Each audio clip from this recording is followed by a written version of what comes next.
All right. I think I'm finally sort of figuring this crap out. Apparently, the one I set up to start at 9 o'clock, I need like the live streaming software, and I haven't downloaded any live stream software, so that's not going to work until I do that. But everyone seems to figure out where the hell I'm at when I'm doing it this way, so here we are. We'll give this a few minutes to fill up. While it's filling up, do a quick patch announcement. I feel like a broken record with these patch announcements, but when you guys are watching this later, you can see it. Anyway, oh, somebody's right. Already throwing me a question. Got my new patches in. Got the grayscale and blue scale patches. Still $8 a piece. If you guys want one, just get a hold of me on the Facebook page, Gunfather Milsim, or send me an email at gunfathermilsim@gmail.com. You can Venmo me or PayPal me the money, and I'll give me your address, and I'll ship you a patch.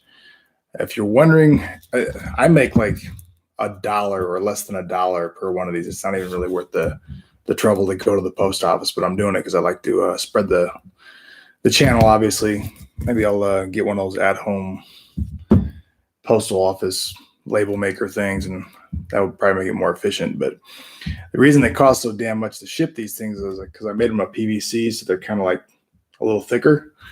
And if I made them of vinyl, they'd been thin enough I could have shipped them in a normal envelope with one stamp. But because I made them thicker because I wanted kind of a quality patch, it's technically a package, and therefore it cost me like, I don't know, $4 to ship these. So, but I think it's worth it because I would prefer having a good looking patch than a flimsy cheap one. The vinyl ones are shit.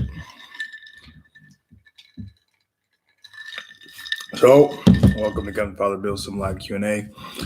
Today I kind of want to focus the discussion on more airsoft game adminning, hosting games, putting on games, stuff like that, at least for a little while, and maybe open it up to other questions later.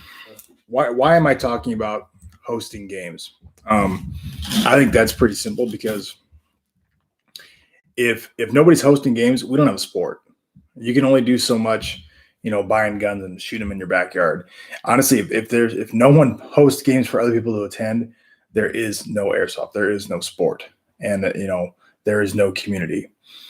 And in my local community, we've had times in the past where we had plenty of fields, and then for whatever reason, we just started losing the fields one by one until we had no fields. And the community, when there's no place to play, dries up real quick. I had to run out and find some new landowners that would let us play, and that's why I started hosting games. That was probably back in about 2012, 2013. I probably got out of hosting games in about 2017 was probably the last time I did it, because there were just other venues started hosting airsoft games and I didn't have to do it anymore. And it's a lot of work, and I would rather just play. But in the time that I was hosting games, I learned quite a bit about it. And I think I was pretty good at putting on quality games, whether it be skirmishes or ops. I think I put on like 4 or 5 ops. And the biggest op we put on was a 2-day op, and it was like 150 players. So which is, in the grand scheme of things, not huge, but it was a pretty good op, in my opinion. And it went pretty smooth. And I learned a lot from my mistakes. And I was hoping to kind of spend some time and share some of that with everybody here. So first off, your main concern is where are you going to play? That's step one. You got to find a location. Without a location, you got nothing. And that's really the biggest hurdle to get over is where are you going to do this? First thing you want to do is find a location. Okay. You got to find a landowner. You got to approach the landowner or property owner. Everything goes smoother when you have an in. Okay. When you have somebody who's already friends with that landowner, maybe it's their uncle, their dad, I don't know, a long friend, whatever. If you have an in with them and you're not just cold calling them, you'll have a lot more success. When you just cold call them, your chance of success is very low, especially with airsoft, because they're going to think that there's a lot of liability risk on their part for letting you play there. And depending on where you're at, that may or may not be true. Where I live in Nebraska, there's this thing called Nebraska Recreational Liability Act, which basically means if you're doing something that's inherently dangerous on somebody's property, and you like driving a four-wheeler, for example, and you get hurt doing that dangerous activity, the landowner isn't liable for you getting hurt because you're the one that was doing the stupid activity. To be clear, this doesn't indemnify the landowner from like obvious issues on their property that would be dangerous. Like, let's say, I don't know, they had a bunch of bear traps that were set lying out. I know it's a stupid example, but it's one that comes to mind. If there was something like that people could get hurt on, they'd obviously be liable for something that would be overly obvious. But if they're just doing a regular activity, and our statute actually includes paintball, is what it says in the statute. It doesn't say airsoft specifically, but it lists a lot of activities, and I would say or similar activities. So it would be covered under that. So I guess what I'm saying is be armed with the knowledge of your local laws and local ordinances regarding liability and recreational activity like that. So when the landowner is going to ask you, am I going to get sued? And that's the first thing you got to get, be ready to address is that question is, well, here's what's going on as far as lawsuits go, or the possibility of lawsuits. The next thing you want to do is have a waiver of some kind. Okay. So understand that like in my state, the Recreational Liability Act, although that will protect the landowner, it does not protect me, the person who's putting on the game. Okay. The person who's hosting the game. And so the first thing I need to do is get a waiver. Does somebody signing a liability waiver keep them from being able to sue you? No. You can sue anybody for anything at any time. Okay. What it basically does, it's an acknowledgement by the player that they're engaging in a dangerous activity that can potentially cause injury if they don't follow your safety rules. That's it. It's the acknowledgement that this is dangerous. And so if they do get injured and they sue you later, they can't go in front of the judge and say, well, I didn't know I was going to get shot at by BBs. No, clearly you read the waiver, you signed the waiver, and here it is right here. You acknowledge that it's dangerous and you could get injured. So the big issue I always had with waivers was minors, because minors can't sign away their liability, and their parents will sue you if their parent, like they're going to always say, well, I didn't know little Timmy was playing airsoft today here, and then he got hurt, and now I'm going to sue you because he got a tooth knocked out by a BB. And I always required, if you were under 18, either your parent had to be there, I had to meet your parent, and you would sign it, or you get it notarized at a bank and the notary would notarize your parent's signature. That was also acceptable. I got a lot of grief from younger players on it. I didn't give a shit. My lower limit for players was 14 years old. Then I changed it to 16. And near the end there, I only hosted games for 18 and older because I was tired of messing around with juveniles because they were just too much trouble. And I would rather have a game of 20 adults than a game of 40 people with a bunch of juveniles in there that I got to mess around with liability and crap. So I took my waiver. I had my attorney write up my waiver. I'm not baller. That's not why I have an attorney. I just happen to have one. You can have an attorney too. Just look one up in the phone book or befriend one or whatever. Legal fees are a little expensive. You could probably paying an attorney to write up a waiver for you would probably cost you $200 to $300. It's really not that expensive compared to the cost of potentially not having one. So, all that waiver liability stuff is cheap on the front end. It's a little bit of, it's one of those things that an ounce of prevention is a pound of cure. You're just much better off getting ahead of it, meeting up with your attorney, getting a waiver. Once again, it won't stop you from getting sued, but it definitely puts the ball in the other person's court to prove that you screwed up. So just because you have a waiver doesn't mean that you as a game planner are indemnified from putting on a safe game and having a safe play environment. You can be grossly negligent in that duty and still get sued and still lose. Okay. And here's an example. If I give you this waiver and you read it and you acknowledge it, yeah, I'm going to engage in this dangerous sport because I can get hurt, getting hit by a BB or whatever. And then I, as a game organizer, do nothing to mitigate that danger, as in I don't have any requirements for safety goggles. I don't have a safety briefing. I don't do a chrono. I don't have admins on the field. Any number of things. I don't have set boundaries. Any of those things that if I don't do that and you get hurt, I can't just say, well, I signed a waiver. No, I didn't do my job. I didn't provide you with a safe play environment. Okay. And that is your number one goal as a game admin or a game organizer, is everyone's safety. Number two is fun. You want everybody to have fun, but number one, hands down, has got to be everyone's safety.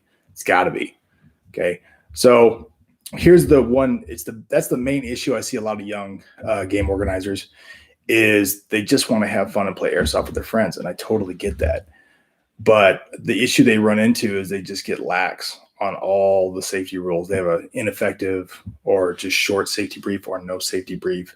They let people wear goggles that aren't shatterproof, ANSI rated. They don't do a chrono. They let their buddies run hot guns because they want to run hot guns. That's a huge one. And if that gets found out, people get hurt, it's on you, and you're going to get sued. And you deserve to get sued, honestly, because you're a fucking idiot. Additionally, the play area has to be safe, and the objectives have to be reasonably safe. I can't put a flag up on top of a cliff and say, hey, climb up that damn cliff and get that flag, even though if there's no equipment there to protect you, and if you fall from that cliff, you'll clearly get injured. Just because you signed a waiver, that doesn't keep me from getting sued because I sent people up there. I said, oh yeah, go up that cliff. No, it's on you. And when we used to find a field, we'd get a good landowner and we would set it up to play. We'd walk that whole field looking for any safety issues. And sometimes we'd run into old barbed wire fences that had been knocked down and that were 4 inches off the ground and were a huge tripping hazard. And we'd go to the landowner and say, hey, you got this old barbed wire fence here. Do you mind if we remove it? They would always let us. They just never got around to it, or they were lazy. We're making an improvement on their property. They go, oh, yeah, absolutely. Cut that out. Yeah, we bring the bolt cutters, we cut all the wire, and we would cut that wire fence out of there because it's on us. It's not on the landowner. It's on us. That'd be a safe environment. One more note on safety, or on your safety brief. If somebody shows up late to the game, if you're going to allow that and you're going to allow them to play, it's on you to make sure they get a safety brief, or send an admin over there to have a one-on-one safety brief with that player. Otherwise, they can say, well, I was never briefed on that, and I just did whatever I wanted, and then I hurt somebody, and it's on him. You have to protect yourself from liability. It just is what it is. It's also you have to make sure you're providing a safe environment for everyone. Kind of a quick note on landowners. The arrangement I always had. Sorry, I'm trying to read this stuff coming up here in the chat. I promise I'll get back to it. Part of the thing with landowners is that you got to give them something for their time. Okay. I generally, this was a couple of years ago, I would pay my landowners $5 a head. Okay. And I think I would charge $8 to play, and then the $5 would go to the landowner. And if I had I usually have 30 to 40 players, so he'd make $150 off his afternoon from his property. Most landowners, that's really not really worth the time. It's not that great, but it's something. You got to give them something, or there's no motivation for them to let you play there. Then on your side, if you take income, and here's something I did probably incorrectly. If you take income, then you're providing a service, and then you need insurance. Okay. You should probably have insurance anyway. You can call any insurance agent, and if they don't know, they will connect you to somebody. All the big insurance companies have policies for airsoft events. It's common enough, airsoft or paintball events, that they have that policy. You're going to find it's pretty expensive for what you're doing. It'll be, I don't know, a couple $1,000 a year. And it's hard to do one event, just one weekend or just one day. They're going to want to do a whole policy. And it's kind of a lot of work. Here's how I avoided it, in my opinion, and I was probably wrong, but luckily I never got sued, is I wouldn't take income. I would just take, so the $3 I just put in a fund, and that fund would be in a separate bank account, And from that money, I would buy props and just crap for putting on games. And I never actually took any income from it. Kept it all separate from my regular, bank accounts. In my opinion, and in the opinion of my attorney, that added a layer of safety and security because I was basically doing things nonprofit. Didn't mean I couldn't get sued, but the size of the games I was putting on and the size of our community at the time, I ended up not getting liability insurance.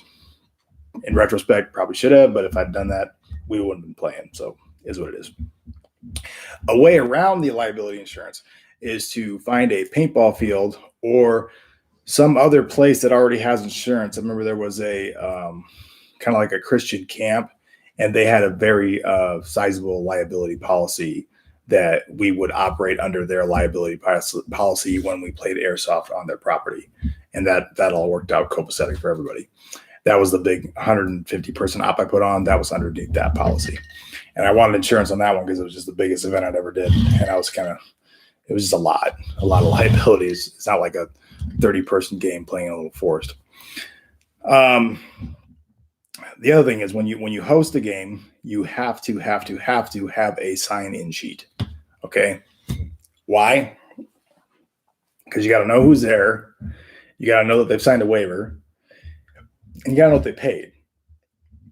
And then if they try to sue you later, somebody tries to say, hey, my little Timmy was there, you can get the sign-up sheet and go, no, he wasn't. You got to have some sort of accountability of who was and wasn't there and who did and did not sign their waiver and who was and was not present for the safety brief. Okay. I mean, this is basic stuff, but a lot of people get lazy on it and they just want people to show up and play. And I get it. You just want to have fun with your friends. But when you're taking on the responsibility for everybody's safety, because you are the game organizer, you really got to take the time to do these steps correctly. And it's not that hard if you do it correctly and set the standard early. And the reason, once again, I'm bringing all this up is if nobody's putting on games, then we don't have a hobby. And paintball fields right now, a lot of them, I'm probably going to piss some people off. Paintball has been dying on the vine for like 15 years. Okay. It's just slowly dying. It's just too expensive to play and it's going away.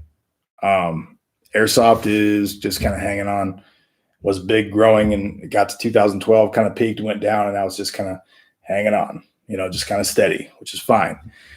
The reason paintball places don't want Airsoft players to play there is because paintball places make most of their money off field paint, which is field paint's ridiculously overpriced, but all paintball is overpriced. It's basically 5 cents a shot. Okay. Can you imagine if our BBs were 5 cents a shot? No one would play. That's the big advantage of Airsoft. It's cheaper. But since they don't make that money on paint, they're going to give you the leftovers, the leftover field that none of the paintball players are using, or a leftover time where there's no paintballers there because they make more money off paintballers. It is what it is. We can't argue our way around that. It doesn't mean they can't make money off Airsoft players. They can. There's currently two where I'm at. There's two paintball places that let us play. There's Husker Paintball and CJ's Paintball. And they both charge the same, $20. So we pay our $20 and we get to play all day. For what it's worth, they're both very accommodating to us. They're both excellent organizations, and I'm glad they're there because now if anybody gets hurt, it falls under their liability policy, and it's not on any of the game organizers. That is definitely the better way to do it. Okay.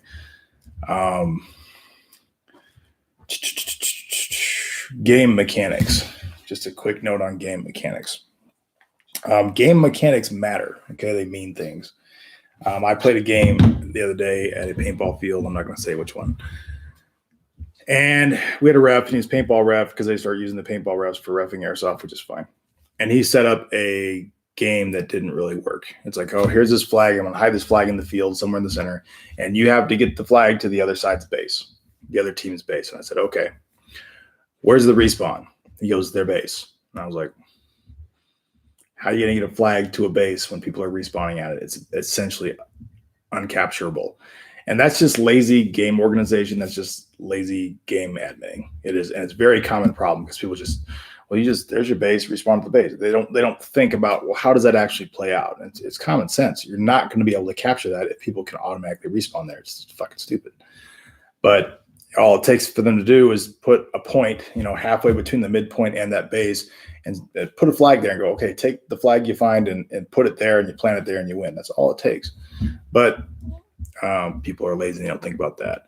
Understand that small game mechanic rules can make big differences on the field. Okay, like changing your respawn from instant to on the twos, which would mean every time there's 2 people in the respawn, then they can leave. Another one is you put a little clock at each respawn. You have people respawn on the 5s or the 10s, which means anytime the game or the time is on a 5 or a 10, that you can respawn in. So you might be waiting 9 minutes, you might be waiting 1 minute. Those little things, especially if one team has like a better respawn than the other one, better location, you can flex those respawn rules a little bit to kind of even things out. Respawn rules make a big difference. The other one is medic rules. Medic rules can really modify. Sorry, I'm reading these chats. I'll get to them later. Medic rules can really modify how the game plays. Giving more favorable medic rules to a team that's not doing so well can really turn the tide pretty quickly. And it's a little more subtle than moving players around. Understand that medic rules are not like combat medic training, and I can't stand it when Milsim games organizers try to pretend like we're going to put this bandage on you and it's going to simulate whatever. It's going to simulate I'm giving you, life-saving medical treatment. The whole point of medic rules is to keep players in contact more often. Okay. And so you're not spending all your time going back and forth to respawn. You're actually in contact. The other thing I like about medic rules is if somebody gets shot and they're wounded and they have a bleed out time, whether it be 5 minutes or whatever, 1 minute optional, they can leave if they want. I think that's a good rule. But whatever. All of a sudden that downed player becomes a mini objective that if I want to save that player, I have to push towards him to get past him and then I can medic him. I just like that concept of having, medic rules that create like a mini objective on the field. One thing I have been considering, or I would like someone, because I don't put on games anymore, I would like them to consider is actually using real tourniquets instead of the little just nylon Velcro things that they call a tourniquet that aren't really a tourniquet. And I know lots of game organizers, they like having those because then they can make them real cheap and they can put their name of, whatever Milsim company it is, and they can sell them when you get to the game for $4 or whatever, and they make a lot of profit. That's cool. But I think if you actually want to have some real world training application, you have people use real tourniquets. Now, obviously, you're not going to crank that down all the way because that's stupid. Okay. But like a real world soft T tourniquet costs, like a cat tourniquet from North American Medical. That's like the go-to one for most people. I know I screwed up that name. I'll put a link in it below later. They cost like $25, $20 for the real ones. Now you can get a whole crap load of knockoffs. The knockoffs, which look the same, but they don't work as well, they cost like, I don't know, you can get 5 for like $12. I think those are the ones that people should buy for Airsoft because they're cheap and they simulate the real thing. It's a 1-to-1 replica. It's just made out of cheaper materials. The windlass in particular is pretty cheap. But I believe it would be very beneficial for players. Like, oh, we're going to actually learn something helpful while we're playing Airsoft, something that can save your life or save someone else's life. Because, one of the number one causes of preventable death is blood loss on an extremity. And that's not necessarily just gunfire. That's all sorts of things, car wrecks or just accidents or whatever. And, you could just at your briefing go, hey, here's what we're using for your tourniquets. They're don't crank them on too tight. Put them high and tight on your arm, wind it in tight till it's just stiff and it's not going to move, and then Velcro it down.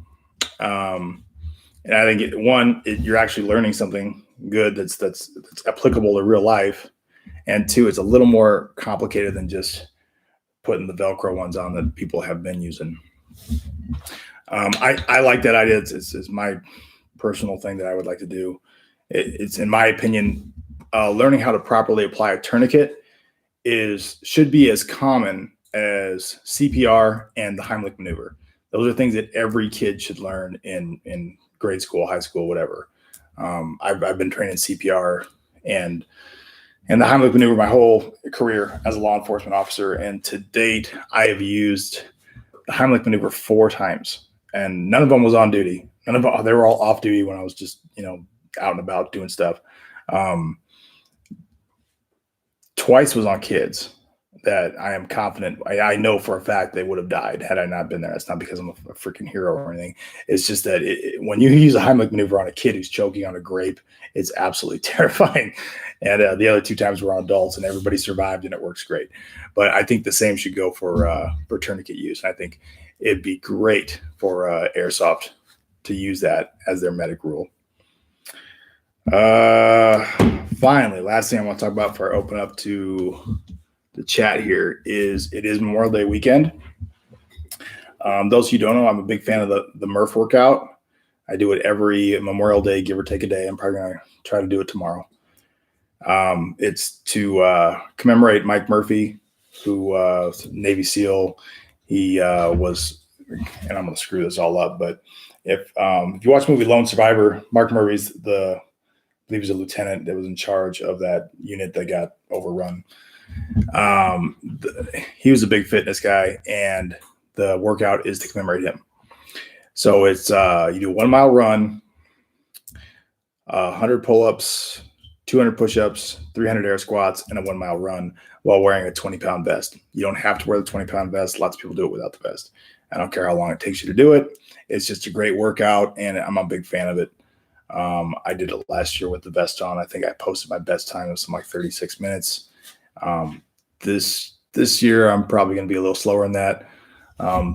The difference between me doing it for 36 minutes and me doing it for like 41 minutes is the difference between me like almost having a heart attack and just having a good workout. So I'm not always trying to set records. Sometimes I just want to just do it to have a good workout. All right, to the chats. Santi Super Stunts. Hoping to see your opinion on timed grenades versus impact grenades and which are the best cost-effective grenades of that type. I still use Thunder Bees, which are pretty dated right now, but I just have so damn many of them that I still use them. I think I covered this in a previous video. I definitely think timed grenades are the better way to go, but it needs to be a short timer. It needs to be like 2 seconds, and it needs to be a consistent 2 seconds. Impact grenades are just too consistent, and sometimes you got to bounce it off a wall or whatever. Impact grenades just aren't realistic. Real world, I can't think of any real world impact grenade I've ever used. But time grenade is just the way to go with a real short fuse. So, and cost effective, I like the Thunder Bees, but they're kind of dated right now. I haven't kept up on what grenades are the go-to ones. All the ones that actually have some sort of charge in them are a little bit more explosive or a little bit more expensive. I have used several at other games that people just give to me to try out, and I think they're awesome. But then it's like, well, how much is that? Oh, it's $8. I'm like, I don't really want to spend $8 for a grenade. Maybe other people have deeper pockets than me, but I just don't think they're that effective to be worth it. I don't know, maybe I'd buy 1 or 2, but I see guys buying just boxes of these things. Okay. Covered that one. MK4J. Planning on getting a DMR and I want to HPA it, but how do I? Since it has a 2.5 gearbox, any insight on how to do it? I don't do HPA. I don't. I'm a hardcore AEG guy. In fact, I played last Sunday, and I was talking to a player there, and for the first time, I was considering building a HPA gun. And I'm going to go to this player who does a lot of them for assistance, probably. Still not quite ready to do it, but it's definitely on the horizon. It's for my Arcturus AK 101. I love that gun, but the battery compartment is so small. I'm like, how's battery compartment's a pain in the ass? I can only get a 900 mAh 11.1 stick battery under the top cover. Can't stand it. What's the solution? Oh, just HPA it. Just spend $600 and switch to HPA. So it's probably on the horizon. I'm going to switch that gun to HPA. So I've been a holdout for the AEG for a long time. You guys are gonna forgive me. My dog is chewing a toy that he's not supposed to chew. Duke, stop. Yeah. Okay, he got caught. Rob the Viking. Good name. The strategy you showed about pressuring while another person flanks was used on me. It is impossible to counter. That strategy you showed about pressuring while another person flanks was used on me. Possible to counter. I would say nothing's impossible to counter, but it's obviously it's effective. It's real. That's just basic.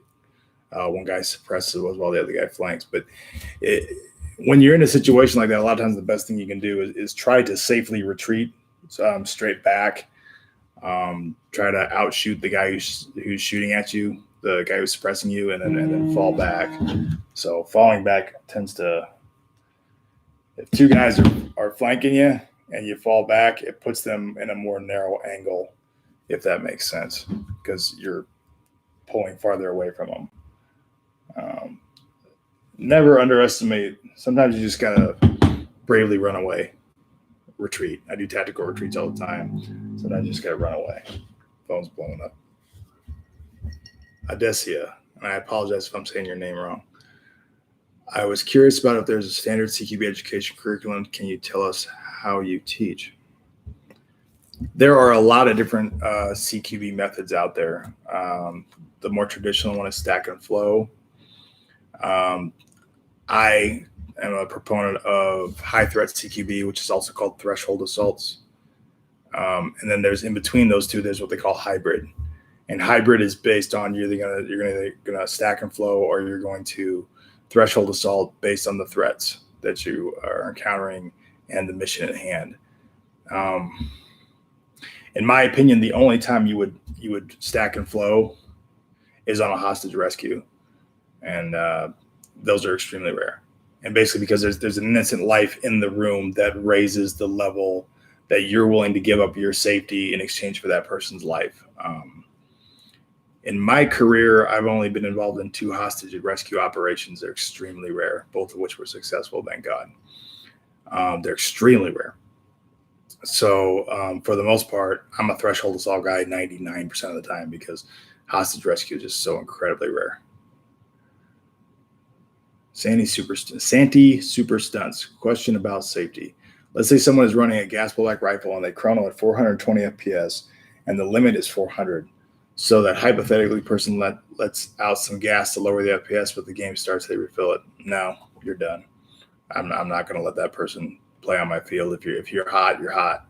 I'm not going to play the game of you shoot that magazine a third of the way down and now it's legal. That's no. If it's hot, it's hot. And I had a gun that was running hot the other day, and I had to, because I like running my guns right up at the limit. And sometimes they got a different, the game organizer is using a different chrono than I use here. And now it's, 5 FPS over, and hot's hot. I don't give a shit. I go back to my truck and I take out my tools and I fix it and go back and chrono. And now I'm done, or I'm in the legal area. If I can't fix it that day, that's why you bring a backup gun that you know's under. So that's just me. And honestly, that should be all field organizers. I know a lot of field organizers aren't as hardcore about chronos and FPS as I am, but that's liability, that's safety. You can't flex on that one. Sandy Super Stunts, it should be our duty to notify the organizer, correct? Yes, it is your duty to notify the organizer that your gun is hot. Yeah, everybody's safety has got to be no performance in this game is worth anybody getting hurt over. I don't, especially like kids and stuff. I would hate to think that my gun was running hot and somebody got hurt just so I could get a kill, and all of a sudden they got a BB bust out a teeth, or one of their teeth, or through an ear or something. It's not worth it. So, in my opinion, the 20 FPS wouldn't be that much of a jump. Then again, you can always ask for heavier BBs. Well, no, you can't ask for heavier BBs because it's based on joules, and yeah, that doesn't get around your liability there. All right. Yeah, you guys got to play within the rules of the chrono, whatever class you're playing. A lot of places, if you're over 400, they'll just let you play as a DMR, and instead of having a 20-foot med or no med that you would have for a rifleman, you have a 40-foot med as a DMR, and that's fine. Do you think it's necessary to get a pistol with a DMR? Yes, absolutely. You need to carry a pistol if you're carrying a DMR, because otherwise you can't shoot within the med, and then you're basically defenseless and you're going to get shot. So you got to have something that can work inside that med. Otherwise, you're just going to get overrun. Taylor, regarding safety concern, at a field, can you suggest how to broach the subject with the field operators without coming off as not minding my own business? If you have a safety concern, it's on you. Yeah, you definitely got to bring it up to the game organizer. And the question is, are you going to keep playing there if they don't acknowledge your concern? And I left a game once because that was happening with some kid's house. And it was his parents owned a farm, and it was at that farm, and they had a bunch of shit out everywhere. And they called it a CQB field and whatever. Everybody was speaking glowingly about it. And then my team went there, and we finally tried it out. And I found out pretty early that this kid would let his friends shoot whatever HPA gun they wanted at any setting they wanted, and just be target practice for everybody else who showed up there. And a couple of my guys got hit with some BBs that were like solid hits. And I'm talking from a pretty far distance, like 200, 250 feet. And they had welts, like big welts. And then I got hit by one of these, and it was high, like up here. And it felt like, damn near like a ball bearing. I mean, it was a whack. And I said, I'm done. I ragged up. I went and looked for the guy. I never could find him because I think he ran and hid because he saw me coming, and then it stopped. But I told the game organizer, I'm like, we're leaving. I'm out of here because this isn't safe, and this is not how you run a organization or how you run a game. You just don't do it this way. And that guy wasn't putting on games very long. He went on to, according to him, join the special forces and become amazing or something. But he was amazing. Just ask him; he'll tell you all about it. But yeah, sometimes you just got to walk away and not play there. It is what it is. If it's too dangerous to play there, get out of there. Odessia, what can we do when we are in a hallway and enemy starts shooting blind fire from a door in front of us?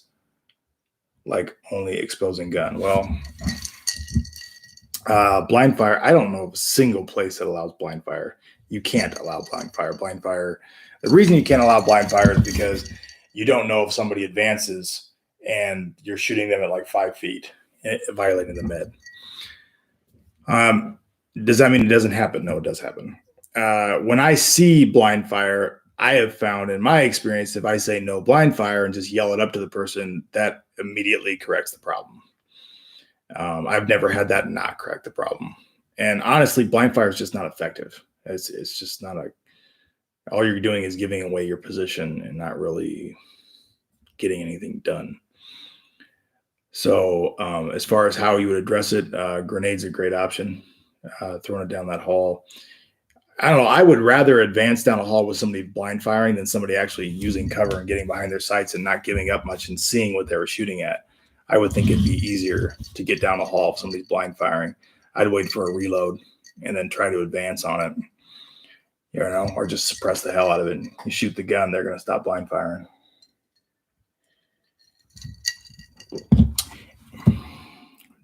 Derpy Castles. Any tips for rifle slings to not hurt your neck over time?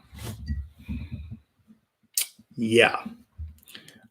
There's a bunch of products that people sell called like neck savers or sling savers. And when I do this later, when I re-edit this, I'll put some photos in here of them.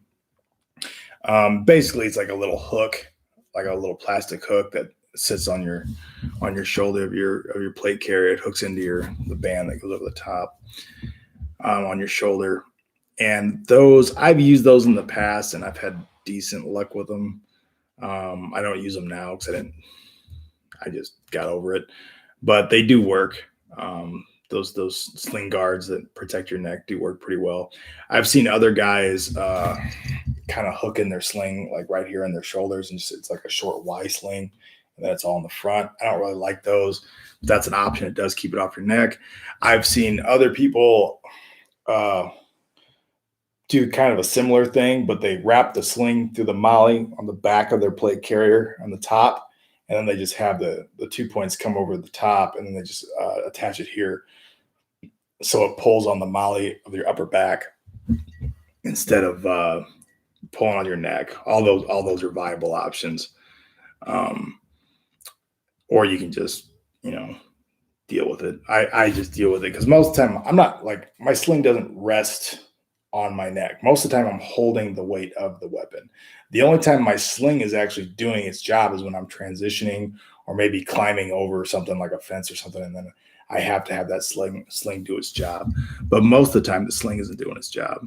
Most of the time the sling is not putting pressure on my neck. How useful is suppressive fire in CQB when running alone and when running with a partner? So suppressive fire is always useful. It's always a good technique. It's always a good tactic. You can provide your own suppressive fire, and I've covered this in some tactical videos about strategy. I can suppress that guy and move from this piece of cover to that piece of cover, and then when he comes back out, he still thinks I'm over here when in fact I'm over here. That gives me an advantage, an OODA loop advantage, okay, because I know where he's at and he doesn't know where I'm at. You can always provide your own suppressive fire to disguise your movement from one location to another. Is it always better to have a friend? Yes. Always better to have multiple friends. But, there's got to be a point to your suppressive fire. Don't just suppress to suppress. Like, I know that guy's on that piece of cover, so I'm going to shoot it because I like to shoot my gun and waste BBs. That's dumb. There should be a purpose to your suppressive fire. Either I'm masking my movement, or I'm masking someone else's movement, or we're maneuvering, or I'm just keeping him delayed while something else is going on. Maybe we're prepping a grenade and we got to suppress that guy for a moment to give us some time. There's got to be a point, a reason to what you're doing. Otherwise, all you're doing is giving away your position and exposing yourself needlessly. So have a reason that you do things. Santee super stunts. Should you suppress with pistols? They don't have much ammo, so it seems like I'm shooting rounds that aren't doing anything. I agree with you. I would not suppress with a pistol if I could help it at all. If you're a pistol's a defensive weapon. A pistol's a oh shit weapon, like, oh, this person's inside my med and I have a DMR, oh, my primary went down and it's an emergency and I have to use this pistol for a very short period of time, or this guy's in a very tight corner that I can't quite fit my rifle around, so I'm going to use my pistol instead to clear that corner. That's what pistols are for. Pistols are not for like fighting. They just don't have the volume. They don't have the volume of fire. They don't have anything. Pistols are shit. Shit in airsoft, and honestly, in the real world, the reason people use pistols is because they're concealable and they're easy to carry. I mean, I can't go walk into Walmart with my rifle slung. It doesn't work that way. Not in this state. So, some people say pistols are only good for fighting to get your rifle, to use to get to your rifle. Personally, if you want my law enforcement opinion, if I think I'm going to get in a gunfight, I'm bringing a rifle and friends with rifles. That's how I do it. A pistol is just so I can have something on me for when the fight happens when I don't expect it. So I don't put a lot of weight in your pistols. That's why I don't get wrapped around the axle about which pistol I use.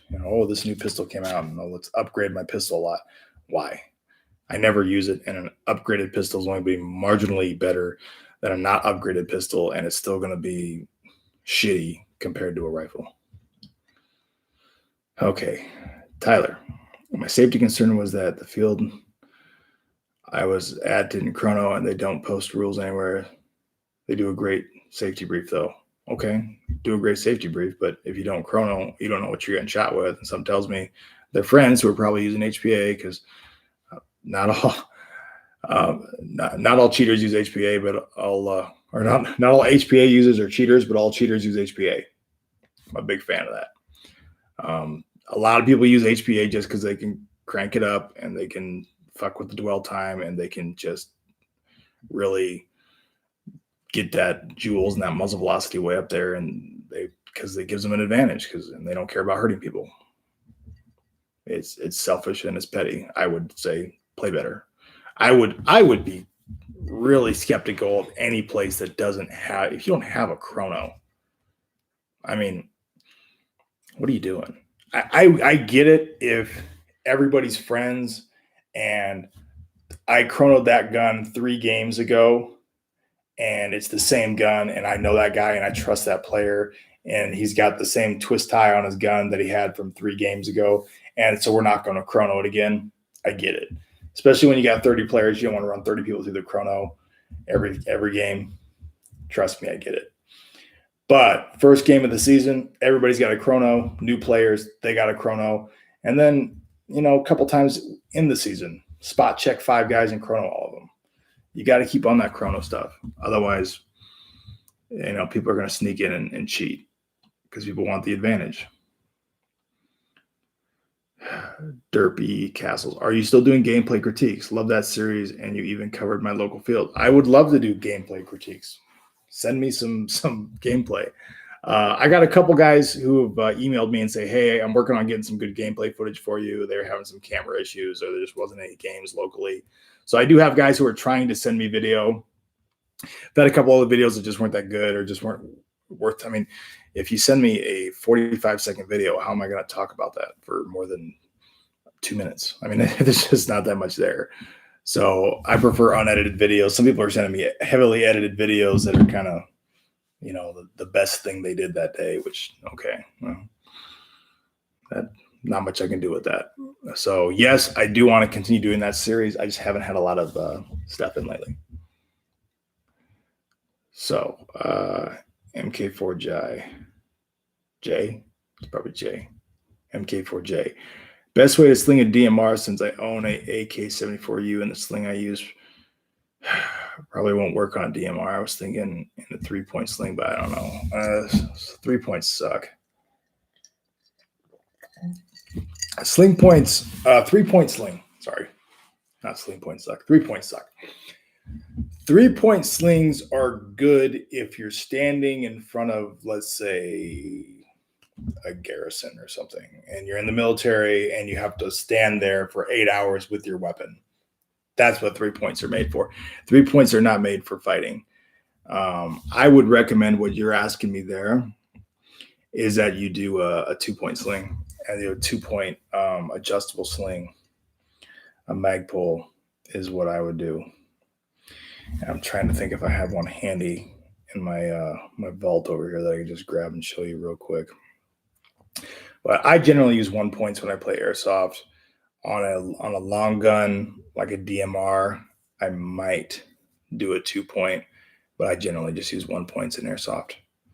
But yeah, the nice thing about 2 points are also easier on your neck than a 1 point. I would never use a 3-point for anything. That's like really, really old school.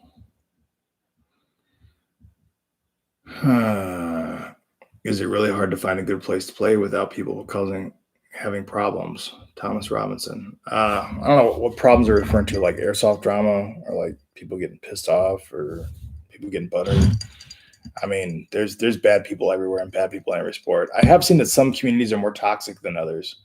The communities that I play at locally right now are all very, very good. There's great people. Everybody's friends. Okay. The issue I find is often with teams, and I'm on an airsoft team, but my team's great. But anytime you get in the realm of, well, my team's better than your team and we can prove it, or your team sucks, or your patch sucks, or who fucking cares? It's airsoft. When that happens, mix the teams. Take half of your team, half of the other team, and mix them and play together. It's easy to be bitter and mean and pissed off at someone when they're a stranger, or you other them to the point where you say that guy's a dick or that guy's a bad guy. And at the end of the day, we're all doing the same sport. We have more in common with that guy on this side of the field than you do with 90% of the public, because it's this sport is so uncommon. Mix the teams. Learn to play with that person. You'd be surprised. You might, get along with them. There's not a lot of airsoft players that I just genuinely do not like. And if I don't like you, it has nothing to do with how you play, and it has everything to do with just your personality. You're just not a good person. You're just a bad person, and I don't want you around me. So, like the guy I used to have that would come to the games that I would put on, and he would show up drunk, and he would drink on the field, and he'd think it would be cool. Had nothing to do with his airsoft playing ability. It had everything to do with the fact that he was a drunk. So, get those toxic people out of your life. Santi Super Stunts. I'd love to send in a gameplay for you to critique, but I don't have a GoPro to record my games. Well, that is a problem. Get yourself a GoPro. Try to. There's lots of good filming options out there. I'm hoping to get some videos soon. I think that's a good series, and I'd like to do a lot more of it. So, because who gives a shit about what I'm doing? Who cares about how I play? I mean, everybody makes gameplay videos of themselves, but nobody makes gameplay videos like critiquing other people and people who actually know some shit about real world stuff. So, and I think that's the niche that I can fill, in the YouTube airsoft space, is actually having some, not that I'm the only guy with real world experience, but I'm the only guy that's probably going to be doing critique videos saying, work on this. This is good. This is bad. I think a lot of people are worried that I'm going to be like hypercritical, and that's just not the case. I don't expect everybody to know everything. I don't know everything. I would never pretend to know everything. All I'm giving you is a critique from one person's professional perspective, and professionals can disagree. It happens all the time in my line of work. Something will happen. We'll have a debate about tactics and whether that was a good idea, a bad idea, whatever. And two people who are both professionals and both very good at their jobs can have a disagreement, about a professional disagreement about whether or not that was the smartest thing to do that day. So that's common. And I make mistakes in training all the time. That's why we train, so we can make mistakes and learn from them. And if you're too big to learn from your mistakes, you're never going to grow. You're never going to get any better. And I've been doing this crap I've been doing SWAT for 12 years. I still make mistakes, and I still learn from mistakes. I'm still getting better. I was training a recruit today on basic firearms, her trigger squeeze on her handgun. And she was asking me some questions about, getting better at this and how long does it take you to work on this? And I'm like, well, I'm still working on my trigger squeeze, and I've been doing it for almost 20 years. So I'll tell you when I figure that out. I'm still learning too. Just because I'm an instructor doesn't mean that I've figured it all out, because I have not. I've come a long way, but you need to always be learning. So I'm a big fan of Miyamoto Musashi, samurai. If you guys haven't noticed, it's kind of a samurai theme going on here. Like my tattoos and shit are all like samurai based. Samurais doing shit. When I first started fighting when I was 14, I did a thing called Bushido Karate, and everything was in Japanese. And I was taught by an Irish guy named Mick Doyle, who's an amazing coach and a very good friend, close friend, godparent of both my kids.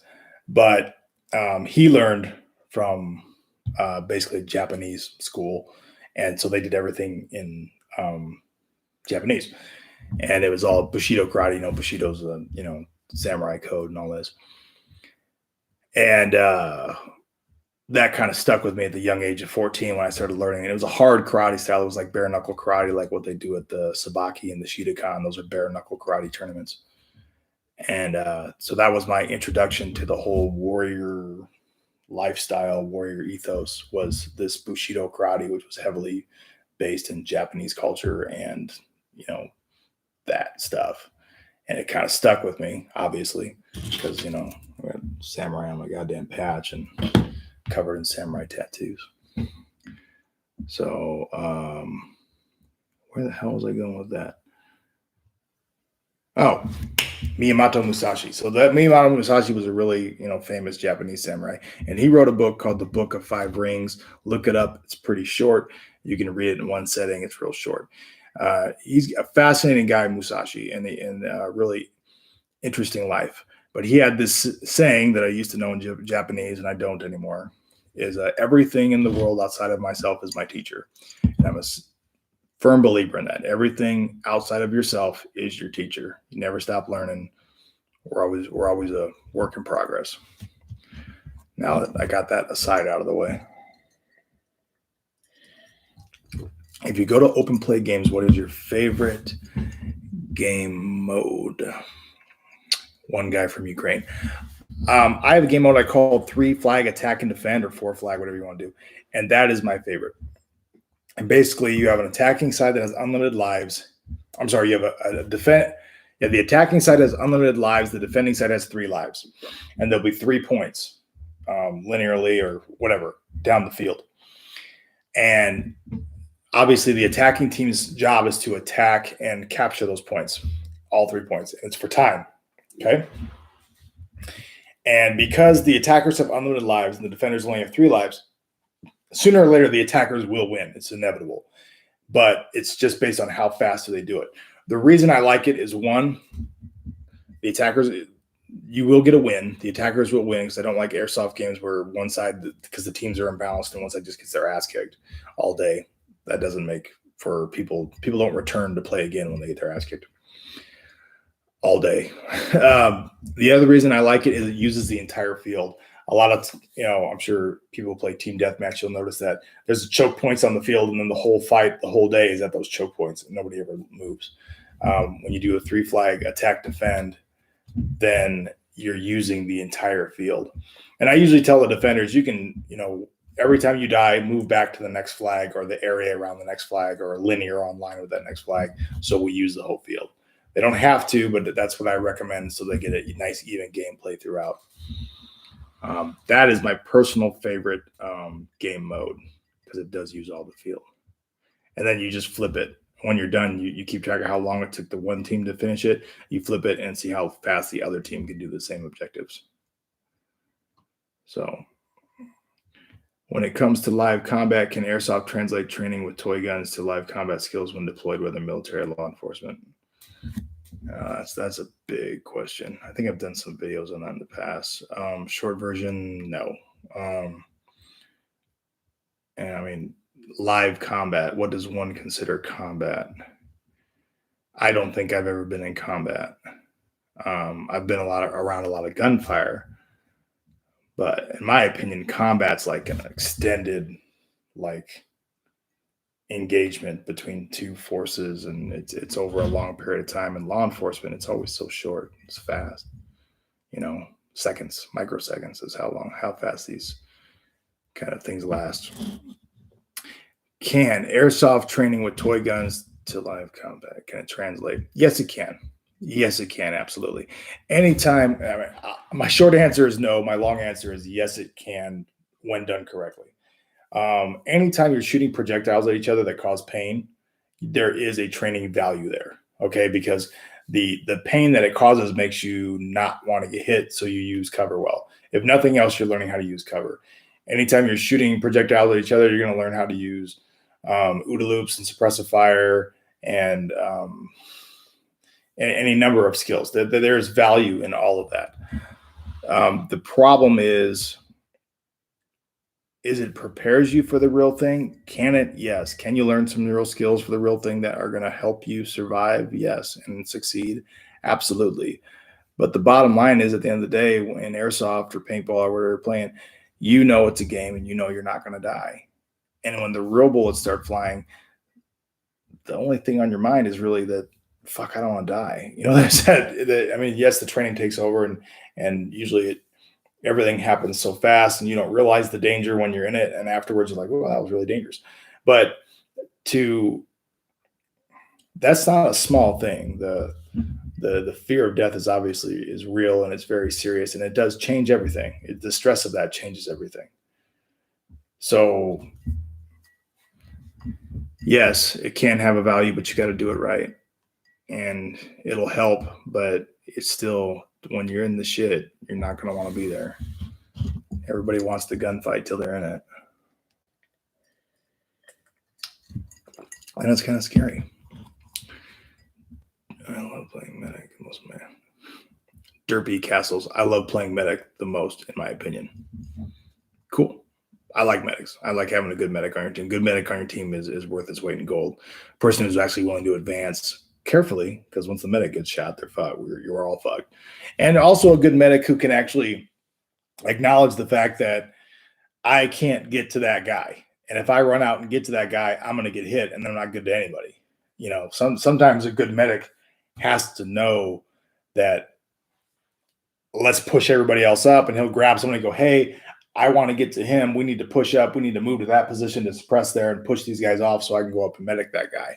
But a medic that has the smarts to not just run up every time somebody gets hit, because you're not going to do any good.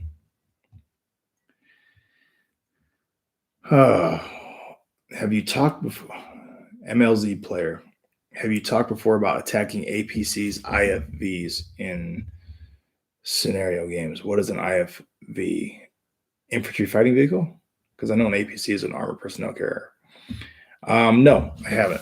And there's a reason I haven't, because I haven't had a lot of experience with that in Airsoft. I have a D-Day Adventureland Park a few times. And in law enforcement, we don't do that. We don't have armored personnel carriers, and we don't have infantry fighting vehicles. We have cruisers. We have a couple up-armored vehicles and vans, but we don't have those. So anything that I would tell you about that would be just purely just me firing from the hip and not really based on real-world experience. I know some of those bigger games, those bigger Milsim games like a D-Day Adventureland Park that have a lot of vehicles, it's a big deal that guys have those grenade launchers, whether they're using the tagging grenades or whatever, or the rocket launchers. I've never wanted to carry one of those things because it's a pain in the ass. I have played a couple games where there was an armored vehicle and somebody was there that took it out, and that was nice because I was tired of getting shot by it. So, I mean, they do work. It's just I find they're kind of expensive and they're inconsistent. And you know how hard it is to get someone, I mean, so it's hard to get those vehicles to call the hit sometimes, you know, because usually they got to hit it right on the windshield or something for it to count. And, you know, the people in the vehicle don't want to drive back and be dead, you know. But I have played some cool games with some cool vehicles. I played games with helicopters. That's pretty cool. Obviously, you can't shoot the helicopter. It's dangerous. But, you know, I've had ones with tanks and stuff. So, yeah, it's a lot of fun. I have one that if you could get a grenade in the vehicle, you could take it out. I think that's pretty cool because they got to roll with like the windows down. So that was kind of fun. I saw one guy once do a really awesome grenade throw that actually went in the turret, and they called it. So, but yeah, that's my 2 cents on APCs and vehicles. It's just not that common where I play. I played a mini op, a one-day op, and I like one-day ops a few weeks ago, and there was a guy there that had this. He was kind of an older guy. He was a Vietnam vet, and he had some mobility issues. And because he wanted to keep playing Airsoft, he got himself a little, like a go-kart thing, and he put plywood all around it, and that was their tank. And, you know, whatever. He had fun, so more power to him, but it wasn't really that neat. In my opinion, it was kind of ridiculous and probably not worth the trouble to bring it out on a trailer, but that's me, a guy who's ambulatory and can still play. And the only way this guy can play is with that tank. So hey, more power to him. If he wants to use it and the game organizers want to let him use it, and that's the only way he can play, good on him. I hope to be sitting on a beach when I'm his age, not playing Airsoft and not doing anything. Sit on the beach and drinking whiskey. What do you think are the most important skills for CQB? Good question. The most important skills. I would say number one is your ability to use cover, your ability to maximize your use of cover, and you know, look around cover, not over cover. I think I've done like 2 videos on use of cover. Cover is critical. Tucking the elbow, using the knee knock, leaning out appropriately. That's critical. That's a big one.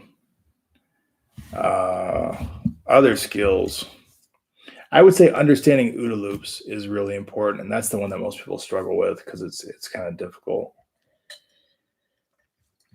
observe, orient, decide, act.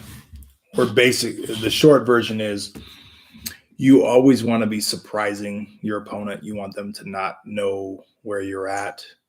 You want to be one step ahead of them. You want them to think you're somewhere else. That's OODA loops are critical in CQB, but they're it's hard to learn OODA loops without just putting a lot of time in, a lot of time getting shot at and shooting people. That's how you learn OODA loops. So if you aren't good at OODA loops, then use of cover. Use of cover is more important than transitions. It's more important than reloads. It's more important than everything. Reloads, and I like being able to do fast reloads because it looks cool. But honestly, very, very, very few gunfights are decided by who can do a faster reload. I would say less than 1 in 1,000. Gunfights are rare. I mean, it just doesn't happen. Yeah, spend your time, learn how to use cover. We train officers to do reloads, obviously, but in the last 10 years, we've shifted a lot of our training over to here's how you use cover, because cover is life. So most gunfights are decided by who reaches cover first and can effectively put rounds on the target. An extended gunfight, not just like a real quick ambush. We tried playing horror games or survival horror games. Oh, video games. I'm shit at video games. I'm fucking garbage at video games. I'm not good, especially anything online where I'm playing against other players, like Call of Duty or whatnot. I have played some. What was the space one that I played? It was a sequel. End Space 2, maybe? Something like that. It was on Xbox. It was a horror space sci-fi game. That game was the shit. I love that game. That was awesome. But someone put a comment there telling what game I'm trying to talk about. I don't think it's called End Space. It's called something else. But I really love that game. Dead Space. There you go. Thank you. Dead Space 2. Yeah, Dead Space 2 was the shit. I never played Dead Space 1. I think they made a Dead Space 3 and I never played it. I don't have a lot of time for video games. But that is the one horror game I played. It was a lot of fun. But if you guys want a video game guy, that ain't me. I'm still playing Vigor a little bit, VIGOR. It's kind of a really strategic survival game, real short gunfights, and it's a lot of fun. I'm not good at it, though. I would go live, but it would just be pathetic. You don't want to see me play that game. It's bad. So, yeah, you can, on Xbox, I'm Gunfather 6. That's my Xbox handle. That's been my Xbox handle since when the Xbox 360 came out, which was like 2000, probably 3 or 4 or something like that. So, but I'm just not good at video games. As a SWAT officer, which mission is the most intense close quarters that you have ever experienced? That's a tough one. The most intense. I was in a hostage rescue operation where there was a crazy guy with a sword that was trying to kill a 2-week-old baby. And we had to make entry on that one. And the negotiator gave up, and not really gave up. I've never seen I have seen negotiators give up, but the negotiator was getting really frustrated trying to talk to this guy, and the guy was mentally ill and high on drugs. And he looked just like Kimbo Slice, oddly enough. And the baby was his child. And the negotiator, I remember the negotiator, we were out in the hallway of an apartment, and the negotiator looked at us and he goes, "You're going to have to go." He goes, "I'm getting nowhere. He's going to kill this kid." And we made entry, ran in. The guy went into the room with the baby, and the baby was on a mattress on the floor. And the guy held up the sword and he's going, "I'm going to kill her." And honestly, it was probably suicide by cop. I sincerely believe that. We'll never know because the guy's not with us anymore. And I was number 2. The number 1 guy got to the door and put him down. And it was a range of like 3 feet. Shot this guy in the face. And the bullet actually went in and hit him upper in his teeth and bounced out the side of his face. It wouldn't have killed him. The second shot went in his upper lungs. That would have killed him eventually, but didn't immediately. He dropped down. And then the third shot went through his C2 vertebrae and shut him off like a light. And this big guy just fell. He fell actually like right on top of the baby. So then we made entry on the room, and I go and I flip this guy off the baby, and I look down, and there's this 2-week-old baby just looking at me, and fine, absolutely fine, not injured, nothing wrong with it, not even crying.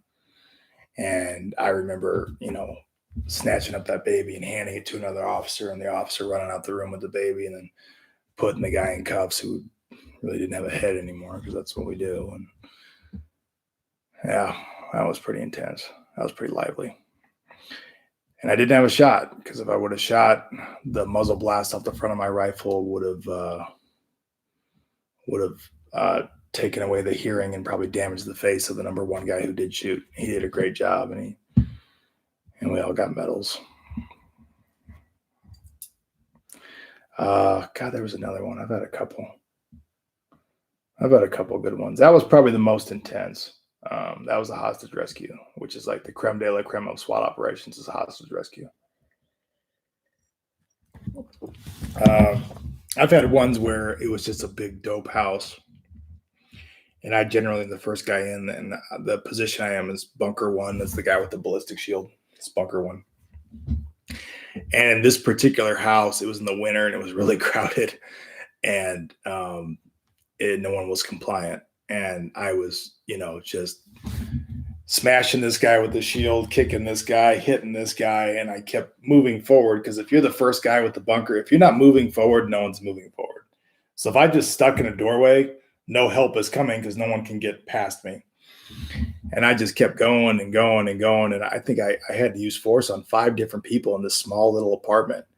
And I felt like, Jesus, where the fuck is everybody else? Am I the only one here? Because I'm like, I know there were 10 of you behind me, and I just kept hitting people and stepping over them. And then I finally got to the last guy and, defeated him and put him in cuffs. And I looked behind me, and sure enough, there's the rest of the team picking up all these people I'd left behind me in my wake. So that was a really intense one. I actually got pretty winded on that. That was several years ago. So those are 2 story time. Any recommendations to help getting into the police force? Yeah, apply often, and be in good shape. We have recruits that I think they don't realize that fitness is a part of the job, and that, basically a police law enforcement recruit academy is like boot camp, except you get to go home every night. And well, it depends on the jurisdiction. Where I'm at, you get to go home every night, which of course, if you get to go home every night and decompress, it's really not like boot camp. But during that 8-hour day, I mean, it's like a boot camp. You're getting PT, you're doing push-ups, and you're running, and you're getting yelled at, and there's stress, and there's, all sorts of crap. And the classwork is like, college level stuff, not high-end college stuff, but it's, it's your first 2 years of college. That's like the level of the classes you're taking, but they're not terribly difficult. But the PT can be difficult. The fighting can be difficult. The driving, the shooting is usually not that hard. The driving is kind of tricky. I struggled with the driving when I was in the academy. But yeah, be in shape and apply. Anything you can do that's going to give you experience in the field is going to help. We take a lot of people from corrections. Corrections is a really tough job. I wouldn't do security so much. Joining the military is a good way to get into law enforcement. Do your 4 years in the military. I know it's a big jump, but law enforcement agencies look favorably upon military service, and that's a real good way to get them. Usually, about a third of our recruits have a background in the military. So I didn't, but we like to see it. Those are our most squared away recruits. So that's what I would recommend. Koreans, Odessa, Korean SEAL guy says limited penetration can be dangerous because it takes too much time. So most of the time, it's better to just enter the room. How do you think? I disagree. Limited penetration doesn't take that much more time than running in a room. And I don't think there's a big hurry to run to your death. And bullets are always faster than my feet. So I would rather use bullets from the breach point. A lot of people who support running into rooms believe that surprise is going to help them, like the shock and awe, and is going to help them win the day. And I've done over 600 warrant entries, high risk warrant entries, and where I'm kicking the door and going and clearing the house. And I can tell you, in damn near all of them, by the time I get out of that first room, maybe the first two rooms, they know you're there. The fact that every room after that, the person is either waiting for me, surrendered on the ground with their hands behind their head, or looking at the door when I walk in, is a pretty good indicator that they knew I was there. So I'm not surprised. You're not surprising anybody after the first room or two if you're lucky. Are there ways to regain surprise using flashbangs and whatnot? Of course.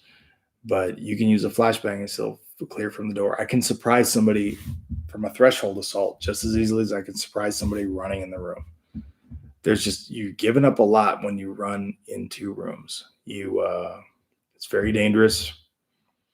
OODA loop wise, it's not smart because I don't know what's in the room. There could be one guy, there could be four guys, and I can only engage one target at a time.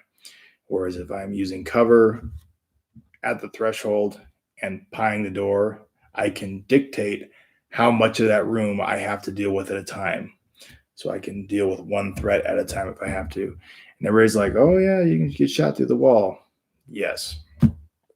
Bad things happen when you enter houses. You can get shot through a wall. You can also have that wall stop the bullets depending on what the wall's made of. Walls provide concealment. Sometimes they provide cover, sometimes they provide concealment, sometimes they provide both. Bad things can happen. Just because a bad thing can happen from a threshold assault does not mean that great things happen all the time when you run in a room. Bad things happen when you run in a room. You can get shot running in a room, then you're down in the room, and then everybody has to come rescue your ass, and we have to keep throwing bodies in that room until you're rescued. And that can be a very bad day. I tell you what, they can shoot through the wall. Sometimes walls stop bullets. I tell you what, walls always stop bullets better than air particles. And if you're running in a room, the only thing stopping those bullets is air particles. You're going to get fucked. There's no concealment in that room once you run in it. At least the wall from the exterior provides you concealment. If you get shot in a room, you're stuck there. If you get outshot outside a room, your buddies next to you can extract you, or you can self-extract. It's just always, there's not a hostage in there. You're just not, limited penetration is the way to go. Running in rooms is stupid. People run in rooms because it's successful. But it's successful not because you're running in the room, it's because the people are compliant. They would be compliant regardless of whether you did a threshold assault or ran in the room. My experience, I've had people are compliant for both. One doesn't gain more compliance from doing running in the room than sitting at the threshold. I'm pointing a gun at the guy either way. The difference is I'm either at the threshold using cover and concealment, or I'm right in front of him in his space, in an unknown. I kind of beat the shit out of that one. I'm working on a video on that one. I just haven't really put it all together. Have you also experienced about mission failing? If it is, how do you feel about failing missions? Failure. How does one define failure? Understand that in a SWAT perspective, our acceptable casualty number is 0. Okay. Us and innocents. Having said that, if there is an innocent, if there is a hostage and the hostage is saved and one of us gets wounded or killed, we're going to chalk that one up to an acceptable outcome. It's not ideal. It is acceptable. An unacceptable outcome would be a hostage being killed. An unacceptable outcome would be one of our team members being killed when there is no hostage, just on, a low risk. I don't know, it's not even low risk, but there's no innocent third party there that we're concerned about their safety and one of us gets killed. That's unacceptable. So we have varying degrees of acceptable outcomes. There's ideal. Ideal outcome is nobody gets killed, nobody gets hurt, bad guys go to jail. That's ideal. In and out. That doesn't always happen. That's not always an option. And sometimes that's not on us. Most of the time, the bad guy is going to dictate what happens. I've dealt with a lot of suicidal parties that ultimately, in spite of the negotiator's best efforts, decide to take their life. That's unfortunate. It's a bad day. It is an acceptable outcome. I don't like it, but I would rather that outcome happen than the unacceptable outcome of an innocent getting hurt or one of us getting hurt trying to save somebody who's suicidal. If somebody's going to commit suicide, there's not much we can do to stop them. We'll do everything we can, but that's why we have negotiators. But sometimes people make bad decisions. So there's what we call varying degrees of acceptable outcome. But failure, we don't do failure. We don't like failure. And fortunately, I don't think I've ever been involved with an operation that I would call a failure. Just less than ideal. What is a good college major that the police would like to see? I think any college degree the police like to see, any college degree you can get, the law enforcement likes to see. It just shows you can complete something and you have some higher education. Criminal justice is good. That's what I have. I have a degree in criminal justice with a minor in history. So that's good. Not great. If I could do it again, I would do it in business, because business is the degree of life. I don't know. A lot of people get like administrative degrees or psychology degrees or counseling degrees or some bullshit. Now, with the way that law enforcement is going, probably law enforcement or probably something in counseling, they'd love that. But any degree is going to really help you. Just like any military service, it's not like, well, this guy was in the Army versus the Navy, so we're going to take the Army guy. They don't care. They, just showing that you were in some sort of service is going to help.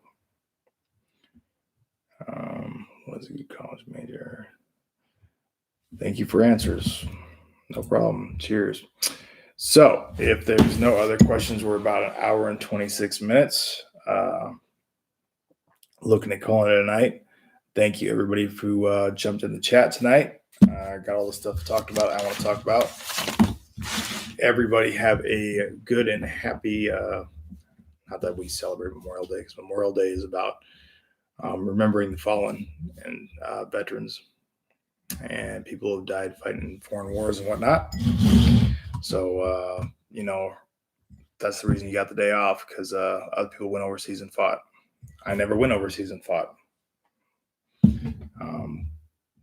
God bless the guys that did. So get out there and do your Murph. Do the Murph workout. You do any breakdowns of SWAT videos? I can't. No, there's no way I could do a breakdown of a SWAT video. Not one of ours. One, there's no video. I mean, we have body cameras, but I don't have access to those, nor should I. And no, I'm not going to do a breakdown of that, because I would get in. My department's social media policy is very strict. Most departments have strict social media policies, so you can't do that. Just not going to happen. Other teams videos, maybe, but I don't know if you guys would really be interested in seeing that shit. So thanks, Thomas Robinson. I'm going to try to figure out this streaming stuff. I don't know what the fuck I'm doing. YouTube, every time I think I got this stuff figured out, I fuck it up. So, but body cam. Yes, we have body cams, but those body cams belong to the department. That's their video. So I wear a body cam on. Every member of my team wears a body cam on all our operations. Everything's on film, but that doesn't belong to me. And if I would get fired, and I should get fired if I were to use that. Yeah, you can't use that shit. There's rules in the real world. You got to follow the rules. All right. Everybody have a good night. Thanks for watching, and have a good Memorial Day weekend. And take care. Cheers.